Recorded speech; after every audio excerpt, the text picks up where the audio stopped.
हमारे YouTube channel science classes bye डोडा sir में आपका स्वागत है। कल हमने दर्पण के बारे में प्रतिबिंब का बनना समझा था, जो था अवतल दर्पण। आज हम उत्तल दर्पण से प्रतिबिंब का बनना सीखेंगे। जो अवतल दर्पण से प्रतिबिंब का बनना, उसमें हमारे पास 6 स्थितियां थी, लेकिन इस उत्तल दर्पण में प्रतिबिंब के बनने की हमारे पास केवल 2 ही स्थितियां होती हैं।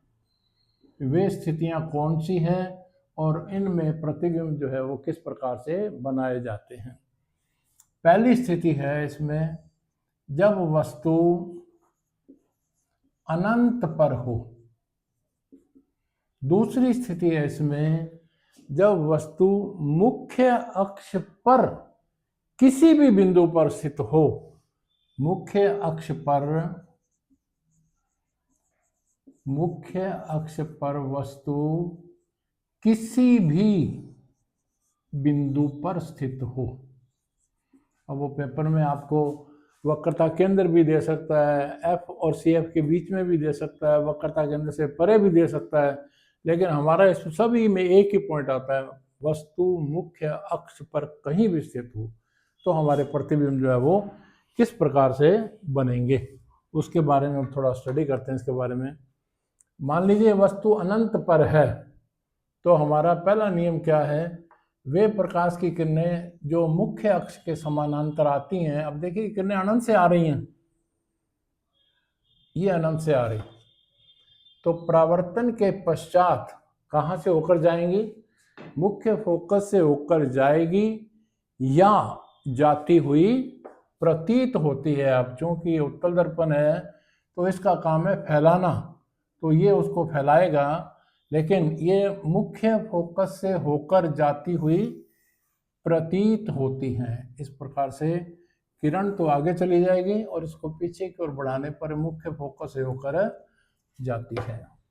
दूसरा नियम क्या था, वे प्रकाश की किरणें जो ध्रुव पर आपतित होती हैं, वे इस मुख्य अक्ष के साथ जितने डिग्री का कोण बनाती हैं, परावर्तित किरण भी उतने ही डिग्री का कोण बनाती हैं। और उसके लिए हम नीचे का बिंदु जो है वो एक समान रखते हुए हैं, तो ये हमने उसके समान बिंदु को रखा और इस किरण को पीछे की ओर बढ़ाने पर ये पहले वाली किरण को जहां भी काट देगी वहीं पर हमारा प्रतिबिंब बन गया।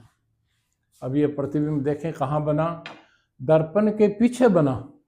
कैसा बना, सीधा बना, और सीधे के साथ हमेशा कौन सा शब्द आएगा, आभासी बनता है।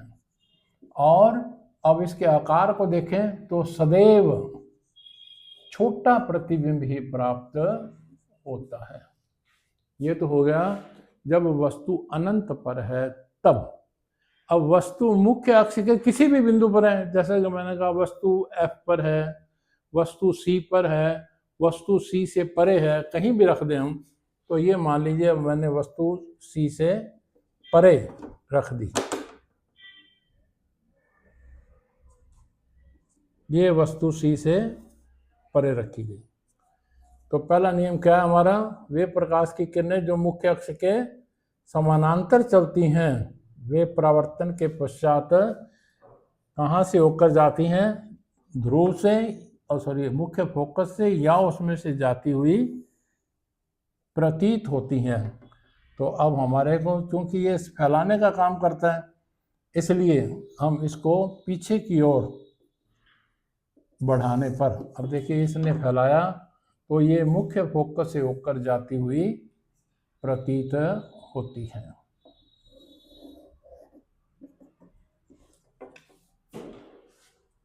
और वे किरण जो आपतित किरण जो ध्रुव पर कोण बनाएगी, उतने डिग्री का कोण वो किरण भी बनाएगी। अतः हम यहाँ ध्रुव पर इसको आपतित करते हैं इसमें,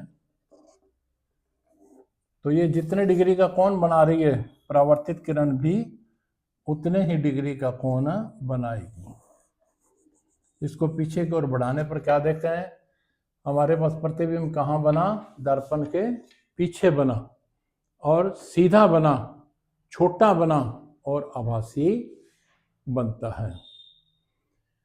इसी प्रकार से हम जब ऊपर में देख रहे हैं कि वस्तु अनंत पर है तो उसका प्रतिबिंब जो है मुख्य फोकस पर भी बनता है, जो हमेशा कैसा होगा, बिंदु के समान छोटा होता है यदि मुख्य फोकस पर आ जाता है, और वैसे ज़्यादातर आएगा भी मुख्य फोकस के ऊपर ही आएगा। तो ये था उत्तल दर्पण से प्रतिबिंब का बनना। अब ठीक इसी प्रकार से हमने उत्तल लेंस से प्रतिबिंब का बनना देखा था, तो आज हम देखेंगे अवतल लेंस से प्रतिबिंब का बनना, ताकि इनमें से कोई भी अगर आ जाए पेपर में तो हम उसको पूरा कर सकें। तो अब हम बनाते हैं, फिर देखिए इसको लेंस से। इसके लिए भी लेंस के सामने भी, उत्तल लेंस के सामने 6 स्थितियां थी और अवतल के सामने वही 2 स्थितियां होती हैं। वस्तु अनंत पर है और वस्तु मुख्य अक्ष पर किसी भी बिंदु पर स्थित है, तब हमारे प्रतिबिंब जो है वो किस प्रकार से बने। तो अब अवतल लेंस के सामने वस्तु अनंत पर है, जैसा कि मैंने आपको कहा 2 स्थितियां हैं, वस्तु अनंत पर है तो पहला नियम क्या है, वे प्रकाश की किरणें जो मुख्य अक्ष के समानांतर आती हैं ये लेंस उसको फैलाएगा। फैलाने का मतलब किरण आगे की ओर चली जाएगी, लेकिन पीछे की ओर बढ़ाने पर ये मुख्य फोकस में से होकर जाती हुई प्रतीत होती हैं। इसी प्रकार से अनंत से एक किरण और आ रही है नीचे की ओर, जो इसको भी ये फैलाने का काम करेगा, लेकिन ये मुख्य फोकस में से जाती हुई प्रतीत होती है। इस प्रकार से हम देखते हैं कि ये किरणें दोनों कहाँ काट रही हैं एक दूसरे को, मुख्य फोकस के ऊपर काट रही हैं। अब मुख्य फोकस के ऊपर काट रही है तो हमारा प्रतिबिंब जो है वो किस प्रकार का बनेगा, एक बिंदु नुमा बनेगा। और क्योंकि किरणें पीछे की ओर बढ़ाने पर प्रतिबिंब बन रहा है, अतः वह कैसा होगा, आभासी, वास्तविक नहीं होगा, क्योंकि वास्तव में नहीं मिल रही, वो पीछे की ओर लेके आने पर मिल रही हैं, तो आभासी बनेगा। और कैसा बनेगा, सीधा बनेगा। और स्थान कहाँ पर होगा इसका, मुख्य फोकस के ऊपर आकर बनेगा। दूसरी स्थिति मैंने कौन सी बताई आपको, अवतल लेंस के सामने वस्तु मुख्य अक्ष पर किसी भी बिंदु पर स्थित हो तो उसका प्रतिबिंब कैसे बनाते हैं, इसको भी जरा थोड़ा देख लिया जाए।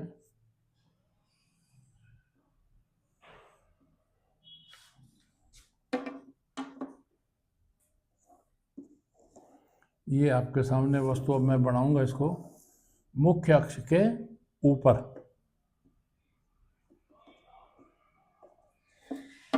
अब मुख्य अक्ष पर कहीं भी रख दें इसको, भले अब मैं जहां रखूंगा वहां रखना जरूरी नहीं, जहां आप भी चाहें तो इसको रख के देख सकते हैं। अब ये वस्तु कहां पर है, वक्रता केंद्र से परे। तो पहला नियम क्या लगाएंगे हम, वे प्रकाश की किरणें जो मुख्य अक्ष के समानांतर चलती हैं वे लेंस में से गुजरने के पश्चात, क्योंकि ये उसको फैलाने का काम करेगा, तो मुख्य फोकस से होकर जाती हुई प्रतीत होती हैं। तो ये मुख्य फोकस से होकर जाती हुई प्रतीत हो रही है, पीछे की ओर बढ़ाने पर जा रही है। दूसरी, जो प्रकाश केंद्र से होकर जाएगी वो बिना मुड़े सीधी निकल जाती है। तो ये प्रकाश केंद्र से, और ये पहले वाली किरण को जहां भी काट देगी वहीं पर जो है हमारा प्रतिबिंब बन जाएगा। तो ये भी आप देख रहे हैं कहाँ बना, हमारा मुख्य फोकस से पहले ही बन गया। और कैसा बना, बहुत छोटा, सीधा और आभासी बन जाता है। अब कहीं भी हो ये सीधा छोटा, क्योंकि इससे बनने वाले प्रतिबिंब सदैव छोटे ही बनते हैं, कभी भी बड़ा इससे बनता ही नहीं है। तो ये थे हमारे इससे आने वाले 2 रेखा चित्र, और इसी प्रकार से 2 हमने देख लिए। ये अवतल लेंस है, वो थे उत्तल दर्पण से प्रतिबिंब का बनना। अब आपको, मेरे ख्याल से आपको बहुत अच्छे से ये बातें समझ में आ गई होंगी। कोई ना समझ में आई हो तो आप कमेंट बॉक्स में डाल दें, हम उसको आपके सामने फिर एक बार क्लियर करने का प्रयास करेंगे। अब जरा देखिए इस पाठ में से मेन बात जो हम क्लियर करें, ताकि आप लोग किसी प्रकार से आने वाले क्वेश्चन पर कंफ्यूज ना होने पाए। वो क्या, कैसे कंफ्यूज हो जाएंगे आप, या कैसे आपको कंफ्यूजन से बचाना है आपको। इसमें एक तो आता है गोलीय धरातल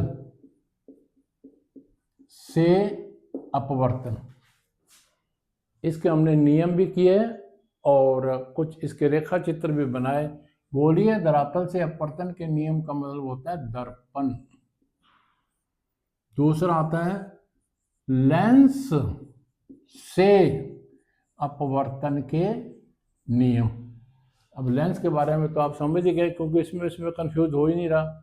तीसरा आ रहा है हमारे पास अपवर्तन के नियम। अगर ये अकेला प्रश्न आता है अपवर्तन के नियम, तो ये हम करते हैं कांच की सिल्ली वाला प्रयोग, कि उससे हमारे को कौन कौन से नियम मिलते हैं। तो हमने ये भी कर लिया और ये भी हमने कर लिया। अब मैं आपको बताता हूँ कि अपवर्तन की क्रिया का प्रयोग हम प्रयोगशाला में या क्लास में किस प्रकार से इसको करते हैं। अब मैं शुरू करता हूँ अपवर्तन। ठीक है ना, समझ में आ रही है बातें आपको?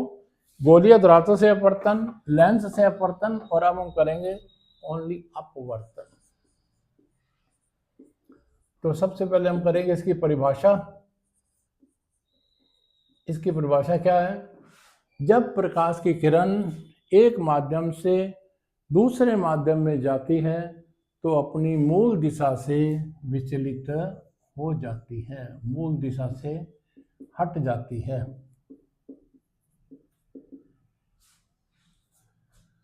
ये मूल दिशा से क्यों हट जाती है? कभी कभी हमसे ये कारण भी पूछा जाता है कि अपवर्तन होने का कारण क्या है।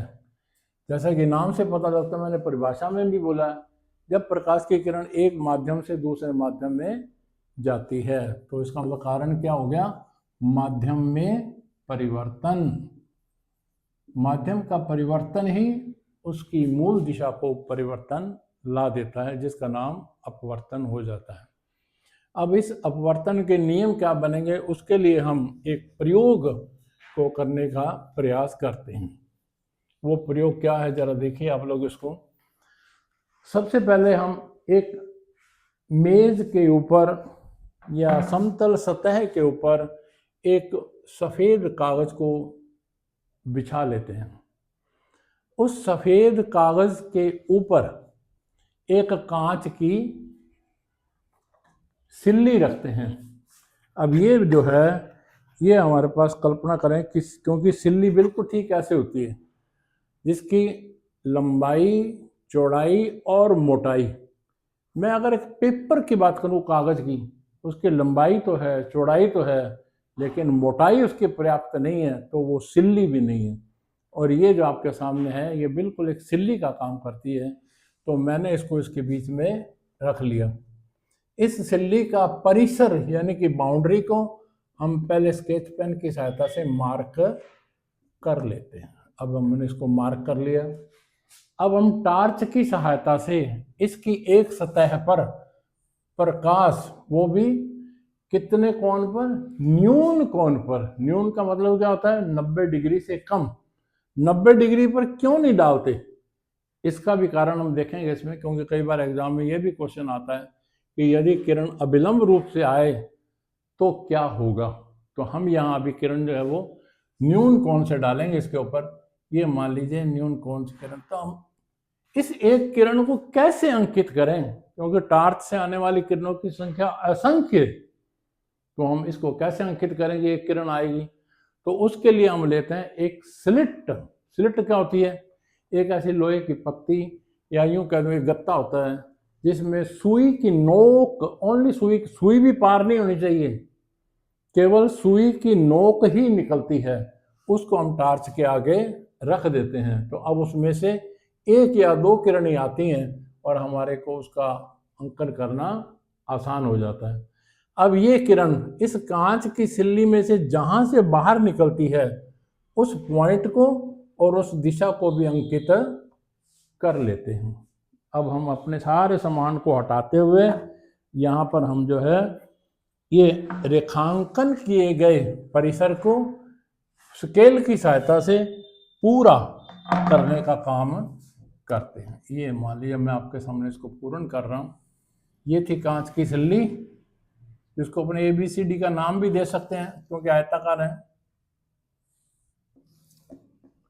और वो किरण जो इस कांच की सिल्ली पर आकर टार्च से गिरती है, अब गिरने को संस्कृत की भाषा में आपतन कहते हैं, इसलिए इस किरण का नाम क्या रख दिया, आपतित, क्योंकि ये अर्थ के अनुसार है। अब ये जब सिल्ली कांच में प्रवेश करेगी तो माध्यम बदल जाएगा। बाहर माध्यम कौन सा है, हवा, और इसके अंदर कौन सा माध्यम है, कांच। तो माध्यम बदल जाने के कारण, जैसे कि मैंने अभी बताया, कौन सी क्रिया हो जाएगी, अपवर्तन की क्रिया हो जाएगी, अर्थात अपनी मूल दिशा से नहीं जा करके अपनी दिशा को बदलेगी। अब बदलेगी भी किधर, वो दूर भी जा सकती है और नजदीक भी। जिस माध्यम में जा रही है, अगर वो पहले की अपेक्षा सघन है तब तो अविलंब की ओर मुड़ेगी। यदि वो विरल है, ऑपोजिट है, तब वो अविलंब से दूर हटेगी। अब सघन और विरल के बारे में भी हम क्लियर करेंगे इसको। तो सबसे पहले हम जहां ये किरण प्रवेश कर रही है वहां पर हम एक अविलंब स्केल की सहायता से बना देते हैं, और अब ये अविलंब की ओर मुड़ जाती है, तो ये इसका मुड़ना दिखा देते हैं। अब किरण जहां बाहर जा रही है उसको निर्गत किरण कहते हैं। इसको भी हम इस प्रकार से अविलंब बनाते हुए पूर्ण कर देते हैं। तो ये किरण इसमें से बाहर जा रही है।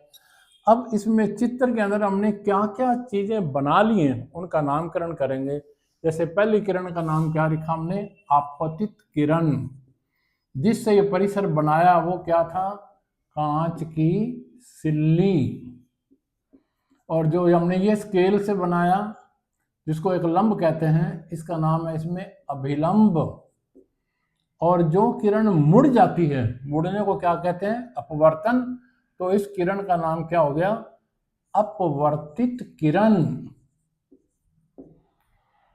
अब जो आपतित किरण अविलंब के साथ, क्योंकि गणित के अनुसार किन्हीं दो रेखाओं के बीच बने आकृति को कोण कहते हैं, तो यहाँ पर भी एक कोण नुमा आकृति बन जाती है। क्योंकि आपतित किरण से बना, इसलिए इसका नाम हो गया आपतन कोण।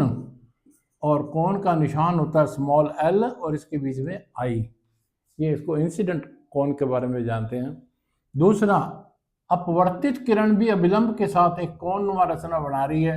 क्योंकि ये अपवर्तित किरण है तो इस कोण का नाम भी क्या बन गया, अपवर्तन कोण। और इसे लिखते हैं कोण आर। तो ये हमने इसका नामकरण भी कर लिया, प्रयोग भी हो गया हमारा। इस प्रयोग को हम 1 2 3 बार अलग अलग कागज पर दोहरा लेते हैं और फिर उन सबको हम कंपेयर करते हैं, आपस में तुलना करते हैं। तो हमारे को मेन इसके अंदर क्या सिद्धांत मिल पाता है, बस वही अपवर्तन के नियम है। पहला नियम क्या मिलता है हमारे को इसमें, आप इस प्रयोग को जितनी बार मर्जी दोहरा लें, आपको एक बात इसमें क्या मिलेगी कि सदैव आपतित किरण, अपवर्तित किरण और अविलंब तीनों किसी एक बिंदु में अवश्य मिलते हैं। ये वो बिंदु है जहां पर तीनों आकर मिल रहे हैं। कौन कौन से, आपतित किरण, अपवर्तित किरण और अविलंब, तीनों एक ही बिंदु में, धरातल के किसी एक बिंदु में आकर मिल जाते हैं। दूसरा पॉइंट हमारे को कौन सा मिल रहा है इसमें, आपतन कोण की ज्या, ज्या को कहते हैं साइन। और साइन हमेशा क्या होता है, दो भुजाओं का अनुपात होता है, वो तो आप सभी जानते ही हैं, जिसका अनुपात होता है लंब बटे कर्ण। अगर मैं भी यहाँ पर इसको एक त्रिभुज का आकार देना चाहूँ तो ये एक कल्पना करते हैं ऐसे यूँ, हमारे पास अभी देखिए ये क्या है, हमने स्केल से बनाया लंब, और ये क्या है, त्रिभुज की वो भुजा जिसका नाम है कर्ण। तो यहाँ हमारे पास वास्तव में तो दो ही किरणें हैं जिसका नाम है लंब बटे कर्ण, और लंब बटे कर्ण से जो समिति प्राप्त होती है उसका नाम है साइन, इसको ज्या कहते हैं। तो आपतन कोण की ज्या, इसी प्रकार से अपवर्तन कोण की ज्या का रेशो, अनुपात सदैव एक स्थिरांक होता है, और इस स्थिरांक को हम हमेशा म्यू से प्रदर्शित करते हैं। म्यू को लिखने का ढंग क्या है, अल्फाबेट का अक्षर म्यू, यू, पहले यू लिख लिया, और इसकी जो पहली भुजा है उसको क्या करते हैं, थोड़ा लंबा कर देते हैं, इसे हम कहते हैं स्थिरांक, और इसका पूरा नाम है सापेक्ष अपवर्तनांक। सापेक्ष अपवर्तनांक, और इसको म्यू से लिखा जाता है। इस म्यू के जहां से स्टार्ट करते हैं वहां पर पहला माध्यम जहां से किरण आती है, जैसे यहां बाहर थी हवा, और जहां पर एंड हो जाता किस में गई, उसका नाम था कांच, तो हम यह लिख देंगे हवा से कांच। जरूरी नहीं कि हवा से कांच है, हो सकता है मैं इसको कह दूं माध्यम एक, तो यहाँ हवा की जगह हम क्या लिख देंगे एक, और जिसमें गई वहां लिख देंगे हम दो। तो हमारे दोनों नियम आपको अच्छे से समझ में आ गए होंगे। मैं एक बार दोबारा बोल देता हूँ, आपको ये प्रयोग जितनी बार मर्जी दोहरा लें, आपको ये दो बातें जरूर मिलेंगी। कौन कौन सी है? आपतित किरण, अपवर्तित किरण और अभिलंब, तीनों धरातल के किसी एक बिंदु में अवश्य मिलते हैं। दूसरा नियम क्या है इसका?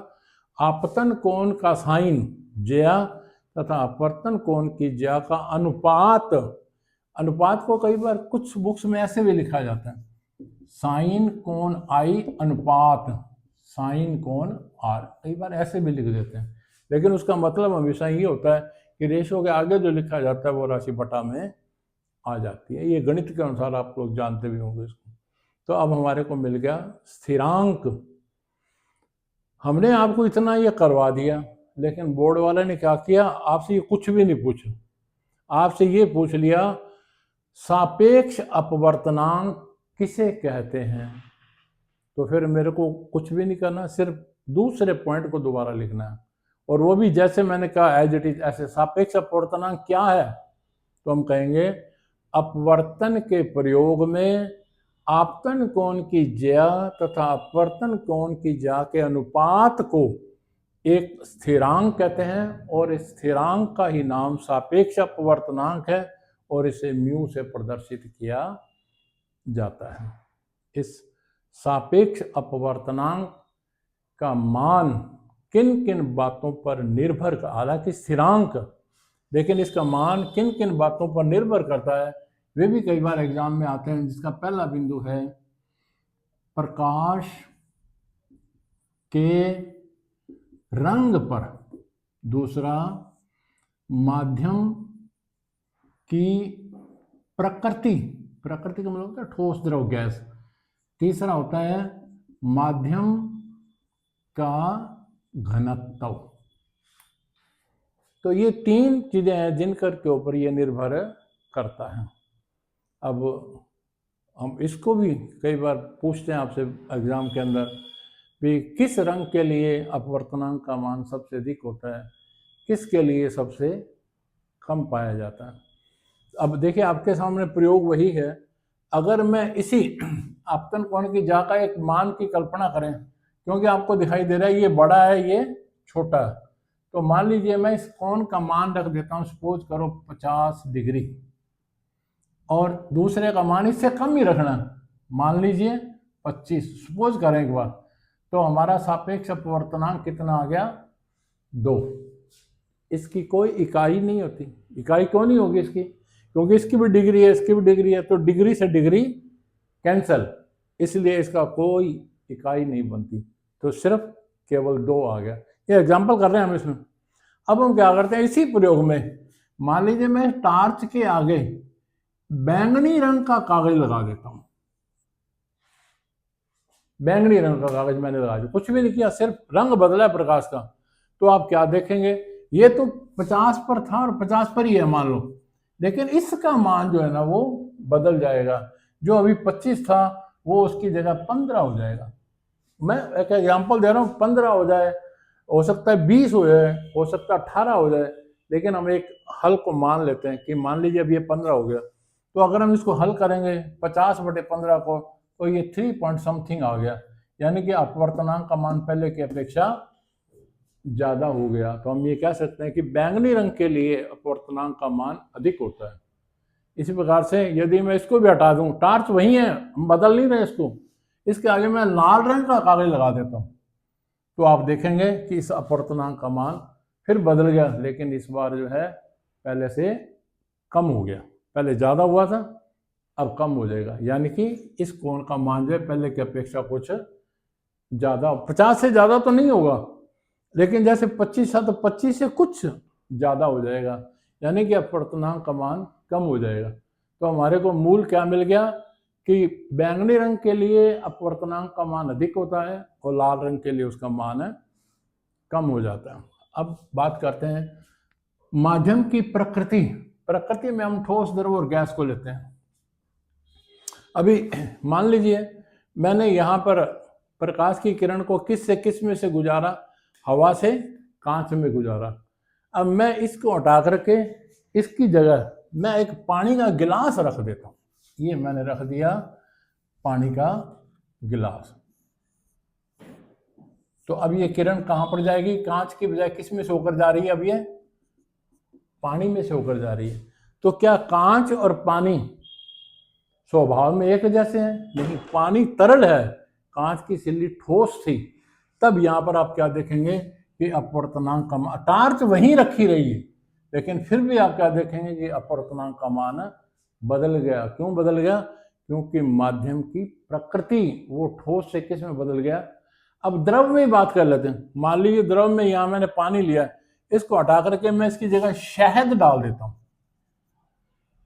तो ये उस कांच की सिल्ली की अपेक्षा तो कम ठोस है, लेकिन पानी की अपेक्षा कुछ ज़्यादा सॉलिड है। तो यहाँ पर इसका मान और भी अलग आएगा। इसका मतलब कुल मिलाकर हम ये देख रहे हैं कि यहाँ पर अपवर्तनांक का मान माध्यम की प्रकृति पर निर्भर करता है। अब तीसरा पॉइंट हमारा माध्यम के घनत्व पर। हम एक बार फिर वही उसी को देखें, जरा देखिए। मैंने यहाँ पर सिल्ली रखी थी और आपने इस अपवर्तन के प्रयोग को समझा भी था। अब मैं क्या करता हूँ, इस सिल्ली को हटा देता हूँ और इसी आकार की, इसी साइज की मैं एक सिल्ली और लेकर आता हूँ, लेकिन उसका वेट, उसका भार जो है ना, इसी साइज में इससे कुछ ज़्यादा है। साइज उतना ही है। जैसे आपने देखते हैं कई बार एक बुक 20 पेज की है और उसी साइज की 100 पेज की है, तो उसका आकार तो उतना ही है ना, लेकिन उसका भार बढ़ गया। तो ठीक इस प्रकार से यहाँ मान लीजिए पतली सिल्ली थी, मैं कुछ मोटी सिल्ली ले आया, लेकिन साइज उतना ही है, तो आप फिर देखेंगे भार बढ़ने का मतलब ये कि उसका घनत्व बदल गया। तो अब यहाँ पर अपवर्तन का मान फिर बदल जाएगा। तो इस प्रकार से हमने क्या देखा कि अपवर्तनांक का मान प्रकाश के रंग पर, माध्यम की प्रकृति पर और माध्यम के घनत्व पर निर्भर करता है। अब आप लोगों को जहाँ तक समझ रहे हैं कि बातें कुछ अच्छे से समझ में आ गई होंगी, फिर वही बात है कि अगर कोई समझ में नहीं आई तो कमेंट बॉक्स में डाल दें। अगर आपको ये हमारी क्लासेस अच्छी लगी या पढ़ाना बहुत आसान लगा है तो आप इसको लाइक करें, सब्सक्राइब करें और अपने दोस्तों में इसको अधिक से अधिक शेयर करने का काम करें।